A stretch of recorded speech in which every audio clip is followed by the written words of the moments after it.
C'est la mode des édulcorants naturels. Alors comme les édulcorants de synthèse, comme l'aspartame, qui n'existent pas dans la nature, ils donnent un goût sucré et ils apportent très peu de calories. Mais comme ils sont naturels, ils ont une meilleure réputation. Et on va voir que ce n'est vraiment pas justifié. L'un de ces édulcorants naturels, c'est l'érythritol. Il se trouve en petite quantité, naturellement, dans certains fruits comme le melon ou la poire, dans les champignons ou aussi dans le vin, certains fromages et les pistaches. On l'utilise quand on veut réduire ou supprimer le sucre dans des produits pour personnes diabétiques ou encore pour les adeptes des régimes cétogènes.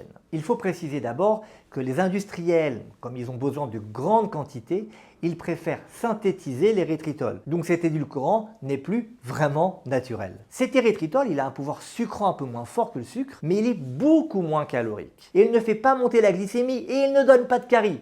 Voilà pourquoi on le trouve souvent dans les bonbons et dans les chewing-gums sans sucre. Bref, l'érythritol, ça semble être une très bonne affaire. On a même montré chez des patients diabétiques un effet bénéfique sur la paroi des vaisseaux qui devient plus souple après seulement 4 semaines d'une consommation quotidienne d'une boisson qui contient de l'érythritol. Mais derrière les apparences, cet édulcorant cache de potentiels risques pour la santé. Et peu importe le côté naturel ou artificiel, on a observé plusieurs phénomènes importants. D'abord, l'érythritol que l'on ingère passe dans le sang. Et les personnes qui ont des taux sanguins élevés d'érythritol ont un risque multiplié par 2 à 4 d'avoir un problème cardiovasculaire tel qu'un accident cérébral ou une attaque cardiaque. Et ça pourrait s'expliquer par l'effet de l'érythritol sur les plaquettes. Ce sont des cellules qui circulent dans nos vaisseaux. L'érythritol favorise l'agrégation des plaquettes. Elles se collent entre elles.